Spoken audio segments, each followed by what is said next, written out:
Get ready for your daily dose of marketing strategies and tactics from entrepreneurs with the guile and experience to help you find success in any marketing capacity. You're listening to Marketing School with your instructors, Neil Patel and Eric Su. Welcome to another episode of Marketing School. I'm Eric Su. And I'm Neil Patel. And today we are going to talk about how to avoid over-servicing clients. So this is something that I can speak to because I'm in the services space. Neil, not so much anymore. Well, I guess Neil kind of.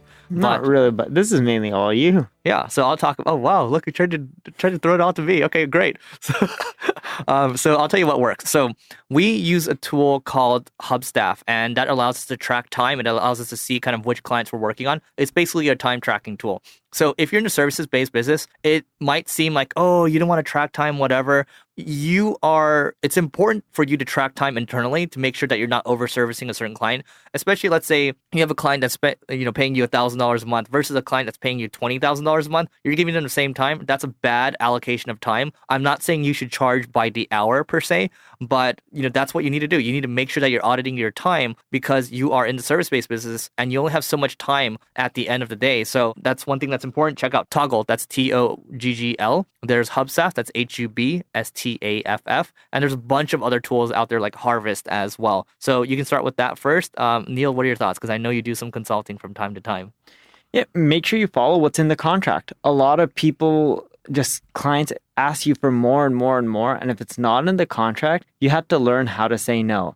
If it's something small here or there, no big deal. You don't want to be a penny pincher and, just be like, no, you need to give me more money for every little thing. Because it's about building relationships and helping people as well. But the moment they're asking you for really big stuff that's out of the scope, you should say something about it. And you know what? That's a great time and opportunity to start upselling people. I'll give a recommendation here. There's actually another podcast called the Smart Agency Podcast. I actually hired this guy, Jason Swenk. He sold an agency for I believe, 20 million, maybe 10 million. I don't know, but something like that. So he has a tactic called the $0 change order. So when you have a client that keeps asking you for more stuff, you say, hey, okay, that's fine. I'm happy to do it for you. What you do is you send them an invoice for $0 and it maps out kind of the extra free stuff that you're doing. But it's basically a record that shows that you're doing this stuff for free. They'll come back to you again. Hey, can you do video ads, for example? Oh, happy to do some video ads for you. Here, let me give you the second $0 change order. I'm going to come back to you again. Hey, third time, can you do SEO? Sure, happy to do SEO, but we already have these two $0 change orders. Guess what? I think we're going to have to start to charge for this.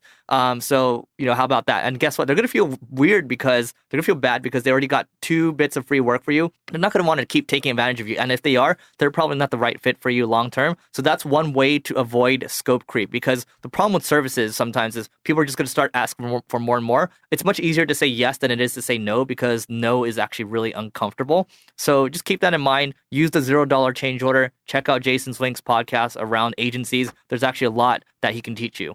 I don't really have anything on mine. You pretty much covered it all. I even got a blog post published right now and you even promoted it while you were talking. Oh, wow. Look at that.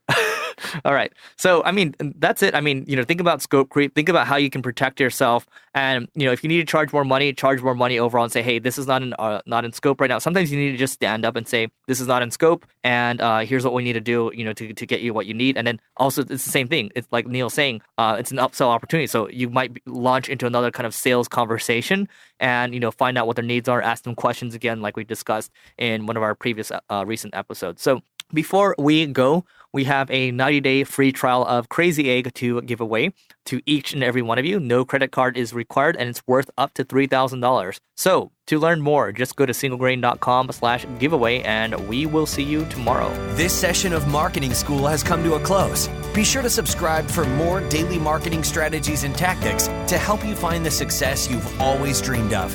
And don't forget to rate and review so we can continue to bring you the best daily content possible. We'll see you in class tomorrow, right here on Marketing School.